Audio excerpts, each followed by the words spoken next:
जो भक्ति स्वतंत्रता पूर्वक प्राप्त होती है, किसी पर की अपेक्षा ही नहीं है, किसी अन्य के सहारे की जरूरत नहीं है, वो स्वतंत्रता पूर्वक प्राप्त होने वाली भक्ति के लिए कह दिया बिनु सत्संग न पावई प्राणी। अब कहोगे सत्संग बड़ा दुर्लभ, अरे वो सत इतना सुलभ है कि न कभी दूर हुआ है, न हो सकता है, न किसी ने दिया है, न दे सकता है, प्राप्त ही है, प्राप्त है। प्राप्त को केवल देख लेना है, दूसरे की दृष्टि से नहीं, अपनी दृष्टि से देख लेना। हाँ, अगर ये कह सकते हो कि अपनी दृष्टि के लिए फिर साधना करनी पड़ेगी, अपनी दृष्टि के लिए साधना करनी पड़ेगी, क्योंकि दूसरे की आंखों से आप भगवान को न देख पाएंगे। तब हमारे रामायण में बड़ा सुंदर इशारा है, उघर ही विमल विलोचन ही थे। कितना सुंदर संकेत, उघर ही, मिला ही नहीं, खाली खुलना बाकी है, मिलना नहीं। इसलिए संत बड़े मार्मिक विशेषण का उपयोग करते हैं, मिलने को नहीं कहते, उभरने को कहते हैं। बंद है और कुछ नहीं। बंद हुए नेत्रों के भीतर के हृदय के नेत्रों को खोलने के लिए साधना की आवश्यकता, बस इतनी ही देर। साधना अगर आप समझ लें तो फिर वही कहूंगा कि दूसरे की अपेक्षा न रह जाएगी। भगवत प्राप्ति के लिए किसी की अपेक्षा न। भगवान ने गीता में बड़ा सुंदर संकेत किया, अनपेक्षा शुचिर दक्ष उदासीनो गतव्य। अनपेक्षा, भगवान कहते हैं जो अनपेक्ष है ऐसा भक्त मुझे प्यारा है। आप भगवान का प्रेम किस बल पर प्राप्त करना चाहते हो? अपेक्षा रख करके। धन की बदौलत भगवान का प्रेम प्राप्त होगा, फूल और मालों की बदौलत भगवान का प्रेम प्राप्त होगा, बड़े कीमती हारों के द्वारा पूजा की बदौलत भगवान का प्रेम प्राप्त होगा। भगवान कहते हैं अनपेक्षा, किसी की अपेक्षा जो नहीं रखता वो भक्त मुझे प्यारा है। अनपेक्षा शब्द बड़ा मार्मिक। एक होती अपेक्षा, एक होती उपेक्षा। जरा अपेक्षा उपेक्षा को समझ लीजिएगा। अपेक्षा उसे कहते हैं जिसके बिना हमारा काम न चले। अपेक्षा हो गई, बचपन से लेकर के आज तक आपको अपेक्षा की, यहाँ तक कि अगर इस तरह का सत्संग करना है तो इस हाल की अपेक्षा, पंखे की अपेक्षा है। अगर आवाज दूर तक पहुंचानी है तो इस माइक्रोफोन की अपेक्षा है। लेकिन याद रखना, परमात्मा के पाने के लिए किसी की अपेक्षा नहीं, सत्संग के लिए किसी की अपेक्षा नहीं, चर्चा सुनने के लिए अपेक्षा। आप जो चर्चा सुन रहे हो अपेक्षा को, लेकिन सुन रहे हो तो क्या सुन रहे हो? ये सुन रहे हो कि जब तुम्हें भगवान की प्राप्ति का प्रश्न हो तब याद रखना तुम्हें किसी सहारे की जरूरत नहीं, कहीं जाने की जरूरत नहीं, किसी की अपेक्षा नहीं। अपेक्षा होती है भोगी के लिए, और जब भोग का परिणाम हमारे सामने दुख और अशांति आता है और उसकी निवृत्ति का प्रश्न उठाते हैं, तब होती है अपेक्षा की विपरीत उपेक्षा। अपेक्षा का मतलब है पकड़ना, उपेक्षा का मतलब है हटाना, नहीं चाहिए, नहीं चाहिए, नहीं चाहिए। दोनों दिशाओं में एक क्रिया होती है, जरा इसको विद्वान ही समझ पाएंगे। अपेक्षा उपेक्षा, जितना इधर बढ़ेंगे उतना इधर जाना पड़ेगा। घड़ी के पेंडुलम की तरह, पेंडुलम पहले स्थिर था, न इधर चलता था न इधर चलता था, लेकिन इधर चल गया तो उतना ही इधर जाना पड़ेगा। अपेक्षा उपेक्षा, अपेक्षा के साथ उपेक्षा मिली हुई। लेकिन अनपेक्षा शब्द कितना मार्मिक है। अनपेक्ष वो होता है जहां ना उपेक्षा है ना अपेक्षा है, पकड़ना भी नहीं है, छोड़ना भी नहीं। ऐसे गीता के शब्द बड़े मार्मिक हैं। राग, विराग, वीतराग, तीन शब्द। जहां राग है हमने प्रीत फंसा दी है, ये हुआ राग। राग का परिणाम भोगेंगे दुख, तब होगा विराग, उतनी ही जोर से भागेंगे। जितना पहले हम घर की ओर भागते थे उतना हम जंगल की ओर भागेंगे। घर की ओर भागना राग, जंगल की ओर भागना विराग। धन की ओर भागना राग, धन छोड़ के भागना विराग। स्त्री की ओर भागना राग और स्त्री की शक्ल भी न देखेंगे, ये विराग। लेकिन वीतराग तो बड़ा विलक्षण शब्द, वहां भागने का कोई क्रम ही नहीं।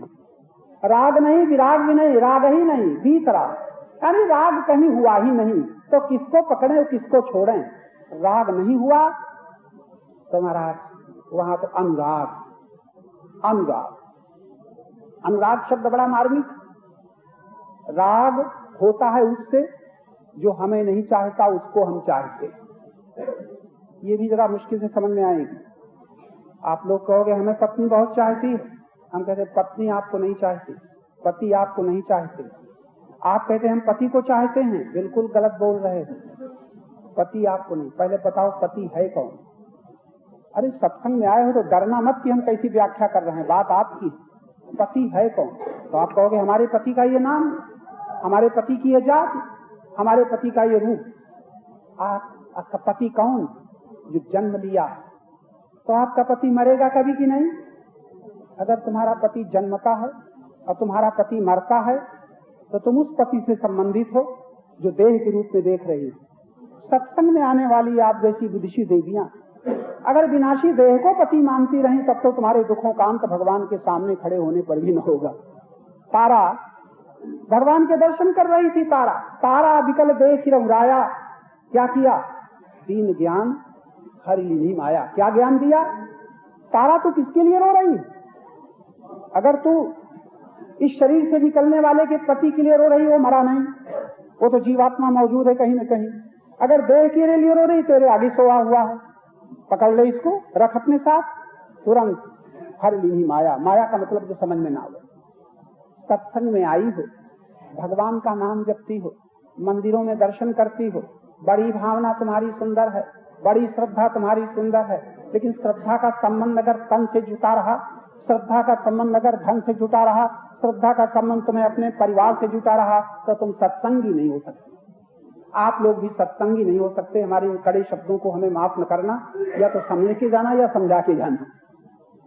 विनाशी से संबंध जोड़े हुए, विनाशी से प्रीति करते हुए आप सत्संगी नहीं हो सकते।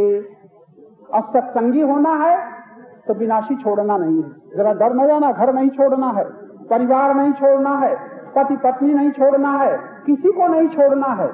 विनाशी तो अपने आप छूट जाएगा, छोड़ने की मेहनत तुम्हें नहीं करनी, अपने आप छूट जाएगा। उसके लिए क्या छोड़ना? छोड़ना तो उसे है जो तुम्हारी ओर से चल रहा, तुम्हारी ओर से चल रहा है अज्ञान, तुम्हारी ओर से चल रही है भ्रांति, तुम्हारी ओर से चल रही है भ्रम। तो मैं थोड़ा बात आगे न बढ़ जाए, आपकी चर्चा में आप लोग थोड़ा आपकी ओर इशारा है।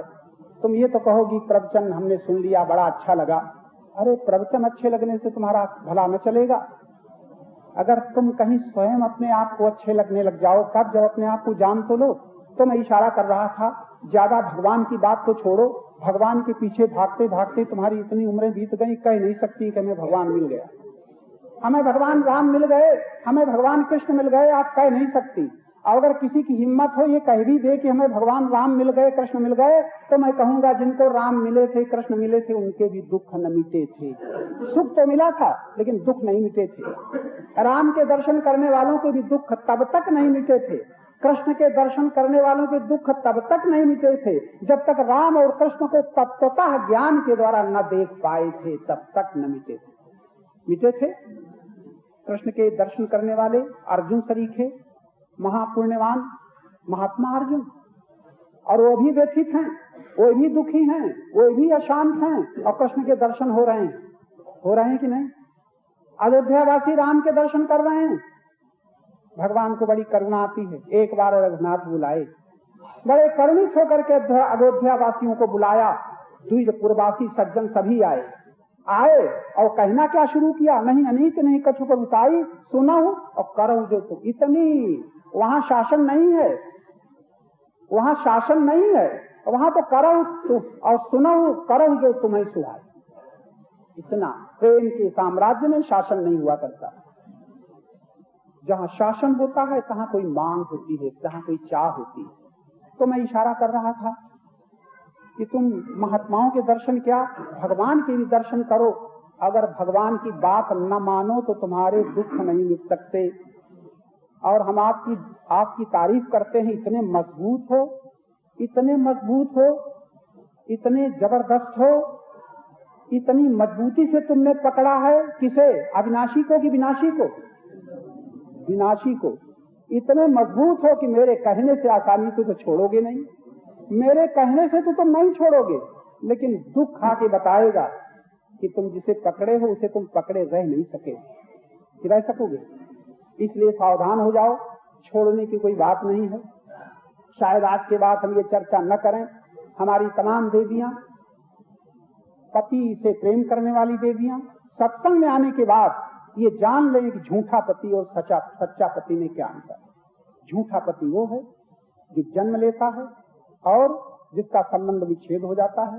लेकिन झूठे शरीर में रहने वाले अगर सच्चे आत्मा को तुम पहचान लो और उस सत्य आत्मा से तुम प्रेम करने लग जाओ, तो मैं दावे के साथ कहता हूं तुम्हारा दुख तुम्हारे ही ज्ञान के द्वारा मिट जाएगा, तुम्हारा भय तुम्हारे विवेक के द्वारा मिट जाएगा, तुम्हें रोना न पड़ेगा, तुम्हें अशांत न होना पड़ेगा। तब मैं कहूंगा तुम सत्संगी। सत का संगी और वियोग से रोवे, सत का संगी और हानि से व्यथित हो, सत का संगी और संसार के संबंध विच्छेद से परेशान हो। भैया माफ करना या न करना, सत्संगी होकर के जो व्यथित होता है वियोग से, हानि से, संबंध विच्छेद से, वो असत का संगी है, सत का संगी नहीं। सत के संगी को भय कैसा।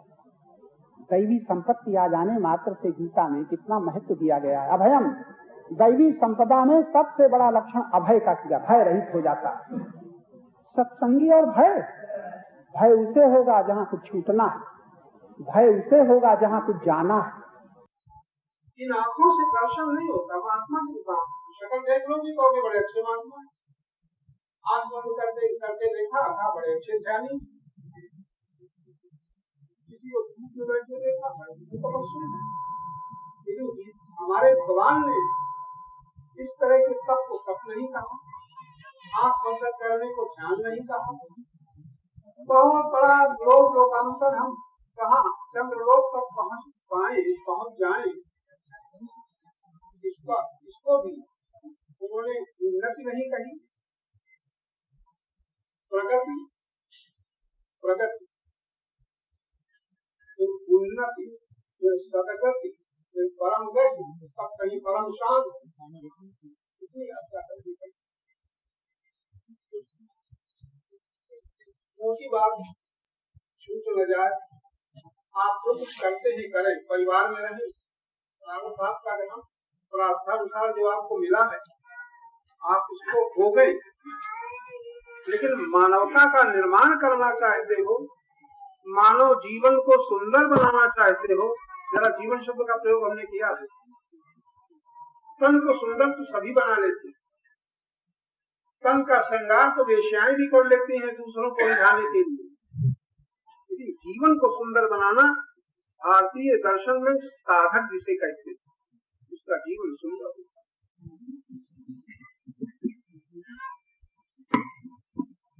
जीवन की सुंदरता आभूषणों से, वस्त्रों से नहीं होती। जीवन की सुंदरता ईश्वरीय गुणों के विकास से होती। आपकी समझ में आ जाए तो आज से ही कोशिश करना। आप में अगर ईश्वरीय गुणों का विकास न होता तो आप यहाँ ना आए होते। यहाँ ना, लोग तो है ही है, मोह तो हम सब में है ही है, अभिमान तो है ही, कामनाएं हैं ही, उसके साथ ईश्वरीय गुणों का विकास हुआ है। और उसका सबसे पहला परिचय है कि आप में ईश्वरीय गुण में श्रद्धा जागृत हुई। श्रद्धा न हो तो आपका मस्तक नहीं झुक सकता। हमारी भारतीय सनातन धर्म में मंदिर इसीलिए बनाए गए, कहीं तो भगवान को मानना शुरू करो। अगर इतनी जड़ बुद्धि है, भगवान का पता नहीं है, कहीं मानो। जहां भी तुम भगवान को मानोगे, भगवान स्वीकार करेगा। तुम भगवान के नाम पर फूल चढ़ाओगे, पानी चढ़ाओगे, अक्षत चढ़ाओगे, भगवान जानता है कि मेरे लिए चढ़ा रहा। तुम पत्थर में चढ़ाओ, नदी में चढ़ाओ, वृक्ष में चढ़ाओ, भगवत भाव से चढ़ाओ, भगवान को पता है। तुम कहोगे भगवान को पता है तो जो हम चाहते हैं वो क्यों नहीं हो जाता? अब ये तो दूसरी बात हो गई। भगवान इतना बेवकूफ है, तुम चाहो सो ही हो जाए। कितने बेहोश हैं हम। प्राय लोग कहते हैं हम जो चाहते हैं भगवान क्यों नहीं पूरा करता। प्रार्थना करते हैं, पूजा करते हैं, मंदिर जाते हैं, और हमारे घर में विपत्तियां बनी रहती। कोई बीमार होता, एक घर में गए इसी लखनऊ में, अच्छे पदाधिकारी थे, देखा कि माँ दुर्गा का चित्र शीशा न था, ऐसे ही रखा था, टूटा शीशा। हमने पूछा ये आपको माँ दुर्गा का चित्र तो रखा है, ये ऊंचा शीशा क्यों है? कहा महाराज क्या बताएं, हमारा लड़का बीमार था, पंडितों ने बताया पाठ कराओ, सप्तशती पाठ कराया, 7 दिन पंडित बैठाए, और लड़का का जब प्राण निकल गए पुत्र के, तो इतना क्रोध आया कि दुर्गा जी की चित्र को हमने जमीन में पटक दिया, तब से शीशा फूटा रखा। ये हमारे देवता है। इसीलिए बिन सत्संग विवेक न होई, राम कृपा बिन सुलभ न सोई। बड़ी कृपा है आप पर, आप भी सुन रहे हैं। यहाँ आना लाखों के लिए आसान नहीं है, तुम्हारे लिए आसान हो गया है। क्यों? एक ईश्वरी गुण का विकास हुआ है, श्रद्धा। इस श्रद्धा आपको यहाँ ले आई। हमारे भगवान ने 3 प्रकार की श्रद्धा बताई है, तमोगुणी, रजोगुणी, सतोगुणी। इसकी व्याख्या तो आप गीता में पढ़ेंगे। हमें मोटे शब्दों में कहना है, ईश्वरी गुणों का विकास होने दो ताकि आपका जीवन सुंदर बन जाए। तन की सुंदरता तो कुछ पुण्य से होगी, जीवन की सुंदरता पुण्य से न होगी, प्रभु कृपा से होगी। और प्रभु कृपा कब होगी? जब किसी बहाने आप ऐसे कुछ कर्म कर जाएंगे जिनका बदला न लेंगे। बदला न लेंगे, वो पुण्य कर्म तुम्हारा संचित हो जाएगा।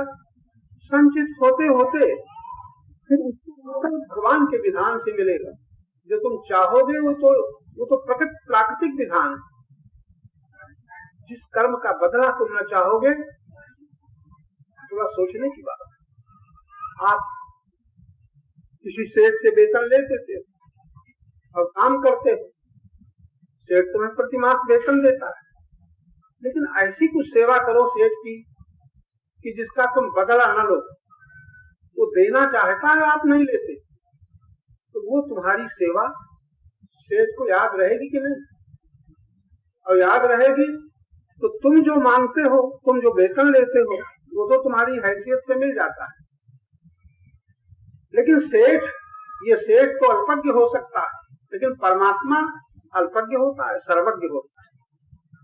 कृपा सब पर नहीं होती, कृपा तो उसी पर होती है। गीता में भगवान ने निर्णय कर दिया, भजताम प्रीति पूर्वकम। जो प्रीति पूर्वक मेरा भजन करते हैं उन पर कृपा होती, प्रीति पूर्वक। जरा ध्यान देना, आप जप कर सकते हैं, कीर्तन कर सकते हैं, पाठ कर सकते हैं, आंख बंद करके ध्यान कर सकते हैं, मंदिर में आप नित्य जा सकते हैं, लेकिन प्रीति पूर्वक बहुत सोचना पड़ेगा। लाखों मंदिरों में जाते हैं, लेकिन प्रीति परमात्मा में नहीं है, प्रीति भगवान में नहीं है। कई बार हम आप लोगों को बता चुके हैं, आप भगवान को चाहते हो कि भगवान से चाहते हो? सोच लो। अगर भगवान से चाहते हो तो आपकी प्रीति भगवान से नहीं, जिसे चाहते हो उससे प्रीति है। चाहे धन चाहो, चाहे मान चाहो, चाहे भोग चाहो, चाहे संयोग चाहो, चाहे शादी विवाह चाहो, चाहे मुकदमा जीतना चाहो, प्रीति भगवान से नहीं।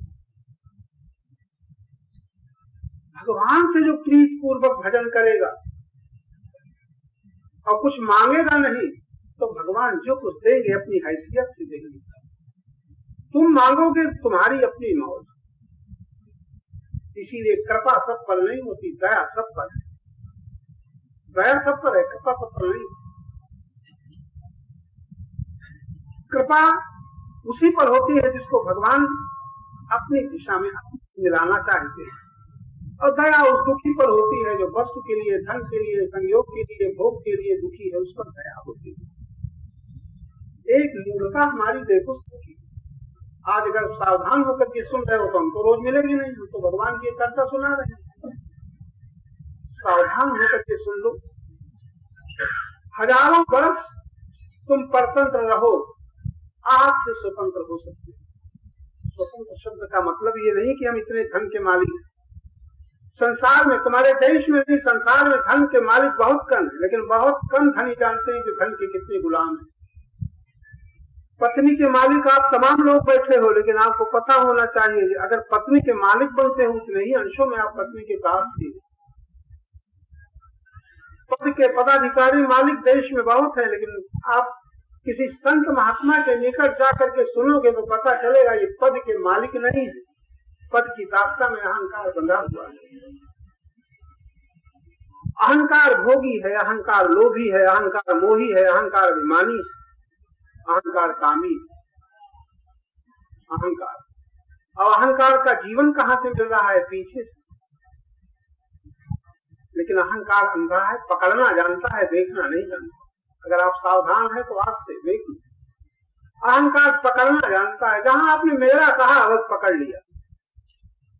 समझ में आ रहा है? मेरा कहा पकड़ लिया, तेरा कहा छोड़ दिया। इतना शब्द नहीं आता। ममेति परमं दुखम निर्ममेति परम सुखम। बहुत सावधान होकर सुनना। भगवान का मत नहीं है कि तुम धन छोड़ो, धन न छोड़ो, बेईमानी छोड़ो। धन की बेईमानी क्या है? धन तो प्राकृतिक विधान से धरती का है, लेकिन बेईमानी है मेरा धन है। परिवार न छोड़ो, मेरा बना छोड़ दो। ये शरीर किसका है? तुम्हारा बनाया हुआ है। पत्नी का शरीर, पिता का शरीर, माता का शरीर तुमने बनाया। अपना शरीर तुमने बनाया है, मिला। अब बेईमानी क्या है? मेरा, मेरी पत्नी, मेरे पिता, मेरे माता, मेरा पुत्र। ये जितने दुख हैं याद रहेगा, बेईमानी के कारण दुख है। अगर हम बेईमान न होते तो संसार में भगवान हमें दुख नहीं दे सकता। इतना सब कितना बेड़ा पार, कितने दुख से मुक्त हो सकते हो। प्रार्थना है तुम्हारी काम न देगी, पूजाओं से सफलता मिलेगी, लेकिन दुख न मिटे। दुख दब जाएगा, मिटेगा नहीं। सुख मिल जाएगा, रहेगा नहीं। सुन रहे हो ना? सुख मिलेगा, रहेगा नहीं। धन मिलेगा, रहेगा नहीं। पद मिलेगा नहीं। परमात्मा उसे कहते हैं जो कभी छूटेगा ही नहीं। एक बेईमानी छूट जाए, इंसान के साथ नहीं, भगवान के साथ बेईमानी हम लोगों ने कर रखी। आज होश में आकर के तय कर लो, कुछ भी न छोड़ो। सुख देने वाले, सुख देने वाली धारणा को छोड़ो। नारायण, बड़ी याद रखने की बात है। आज याद रहेगा। दुख कौन देता है? हानि का दुख कौन देता है? भगवान। लोभ। अपमान का कौन दुख देता है? भगवान। अभिमान। वियोग का दुख कौन देता है? भगवान। मोह। अभाव की वेदना कहां से होती है? भगवान से नहीं, कामना से। इतनी सरल बात है। घर न छोड़ो, परिवार न छोड़ो, अधिकार न छोड़ो। क्या छोड़ो? मेरा मानना छोड़ो। तब हमारे भगवान कहते हैं ऐसा व्यक्ति संसार में सज्जन है। आप लोग किसी को बड़े सज्जन आदमी, इनको हम बहुत दिन से जानते हैं। बड़े सज्जन आदमी, बड़े सज्जन आदमी है, बड़े ईमानदार आदमी है, बड़ा अच्छा इनका बर्ताव है, बड़ा अच्छा व्यवहार है, बड़े सज्जन। अब भगवान किसे सज्जन कहते हैं सुनते हो? खूब ध्यान से सुन लेना। भगवान किसे सज्जन कहते हैं? इंसान नहीं, भगवान कहते हैं अस सज्जन, अस सज्जन मम उर बस कैसे, लोभी हृदय बसाए धन। भगवान किसे सज्जन कहते? आज से तुम सज्जन हो सकते हो। कपड़े तुम्हारे मैले हो, मकान तुम्हारी झोपड़ी हो, तुम्हारे पास अच्छा कोई सामान न हो, लेकिन भगवान की दृष्टि में तुम सज्जन हो सकते हो। बेईमानी छोड़ दो भगवान के साथ। वो क्या है? जो तुम्हें परमात्मा से मिला है, क्षण क्षण परमात्मा का देखो, अपना न मानो, बस जियो, बड़े मजे से जियो। क्या छोड़ना पड़ा? लेकिन आदत की गुलामी आसानी से न छूटेगी। आदत की गुलामी, अरे जब बीड़ी सिगरेट नहीं छूटती तो ममता मोह आसानी से छूटेगा। लेकिन तुम चाहो तो छोड़ सकते। इतनी स्वतंत्रता है हमको तुमको मिली है परमात्मा से। स्वतंत्रता पूर्वक तुम चाहे पाप करो तो कोई न रोकेगा, पुण्य करो तो कोई न रोकेगा। क्या सुना? स्वतंत्रता पूर्वक तुम पाप कर सकते हो, परिणाम भोगना पड़ेगा। स्वतंत्रता पूर्वक तुम पुण्य कर सकते हो, उसका भी फल तुम्हें मिल जाएगा। इतने स्वतंत्र हो। स्वतंत्र हो, यहाँ किसी ने बुलाया नहीं, आ गए हो तो स्वतंत्र हो। सिनेमा में जाके बैठते हो, स्वतंत्र। लेकिन स्वतंत्रता पूर्वक जब तुम कर्म कर जाते हो तब परतंत्र। एक बड़े अच्छे तार्किक थे, गए भगवान से। भगवान के महात्मा एक कहते हैं भाई हमें स्वतंत्रता परतंत्रता का अर्थ समझ में नहीं आता। महात्मा से कहेंगे अच्छा तुम एक पैर उठा लो, चलो किस चलो, पैर उठाओ चलो, वो चल पड़े, कहने बड़ा परसेंट हो गए, चलते ही परसेंट हो गए।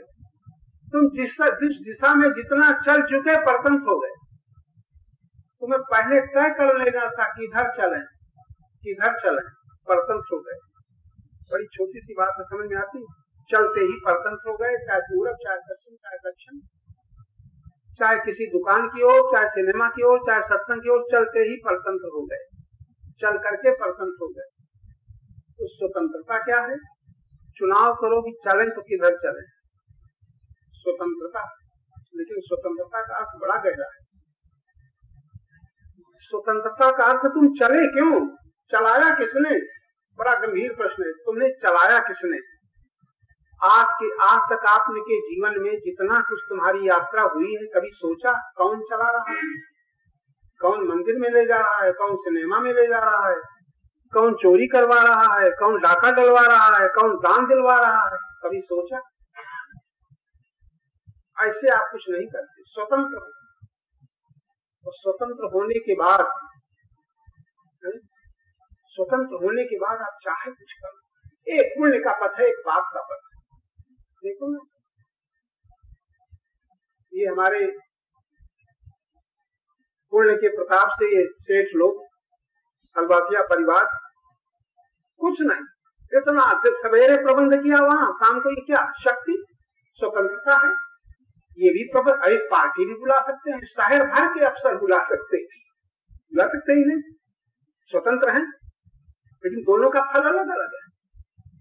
पार्टी बुलाएंगे, उसकी तैयारी अलग, आवाज ज्ञान यज्ञ, गीता के शब्द में इसको ज्ञान यज्ञ का द्रव्य यज्ञ से शुरू होता है और कई 13 प्रकार के यज्ञ हैं गीता में। अंत में ज्ञान यज्ञ में सब यज्ञों की समाप्ति होती है।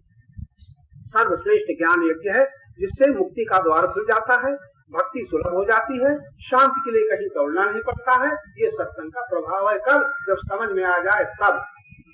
परसों सत्संग करते ही हो, हम देख रहे हैं हमारे पास आने वाले, श्रद्धा करने वाले सैकड़ों व्यक्ति, अभी तक उनको वो विवेक नहीं हो रहा है कि इतना ही निर्णय करें हम जो कुछ कर रहे हैं, क्यों कर रहे हैं।